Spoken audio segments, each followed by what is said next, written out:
বিচারিক আদালতে বিএনপির ভারপ্রাপ্ত চেয়ারম্যান তারেক রহমানের বিরুদ্ধে আর কোনো মামলা নেই। বৃহস্পতিবার সকালে সবশেষ মামলাটিতেও খালাস পেয়েছেন তিনি।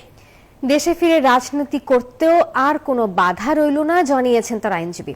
একই মামলায় খালাস পেয়ে সাবেক স্বরাষ্ট্র প্রতিমন্ত্রী লুৎফুজ্জামান বাবরও বিচারিক আদালত থেকে মামলামুক্ত হয়েছেন।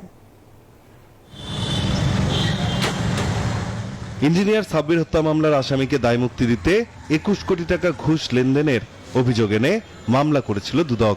আসামি করা হয় তারেক রহমান, লুৎফুজ্জামান বাবর সহ ৮ জনকে।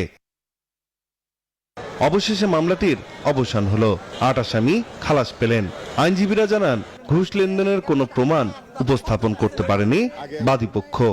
বাদীপক্ষ যে অভিযোগটি এনেছেন, তথাকথিত ঘুষের লেনদেনের কোনো অস্তিত্ব এখানে পাওয়া যায় নাই, কোনো সাক্ষী বলে নাই, কোনো কাগজপত্র আসে নাই, এমনকি বর্তমান যে প্রযুক্তিগত সাক্ষ্য, আপনার সিসিটিভি ফুটেজ বা অন্য কোনো মিডিয়া, কোনো মাধ্যমেই এই মামলার ঘুষের লেনদেন, আলোচনা, ষড়যন্ত্র এইসব বিষয় আসে নাই। ওয়ালটন আবারও মিলিয়নিয়ার অফারে ওয়ালটন ফ্রিজ কিনে আপনিও হয়ে যেতে পারেন মিলিয়নিয়ার।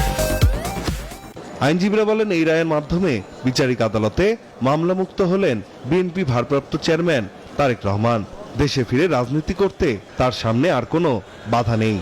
111-এর অবৈধ সরকার এবং আওয়ামী লীগের অবৈধ সরকার বারবার তারেক রহমানকে দেশ থেকে তাড়িয়ে দেওয়ার জন্যে এবং দেশে যাতে ঢুকতে না পারে সেই কারণে যে সকল রাজনৈতিক মামলা দিয়ে তাকে এই দীর্ঘ 17 বছর হয়রানি করা হয়েছিল, আজকের এই মামলার বিচারের মাধ্যমে ওই সকল মিথ্যা মামলার প্রহসনের বিচার আজকে এই রায়ের মাধ্যমে সমাপ্ত হলো। আর কোনো বিচারিক আদালতে আর কোনো মামলা নেই। মিথ্যা মামলায় তারেক রহমানকে হয়রানি করায় দুদকের বিরুদ্ধে আইনি ব্যবস্থা নেয়ার কথাও জানান আইনজীবীরা। নাইম আল চিকো, নিউজ 24, ঢাকা।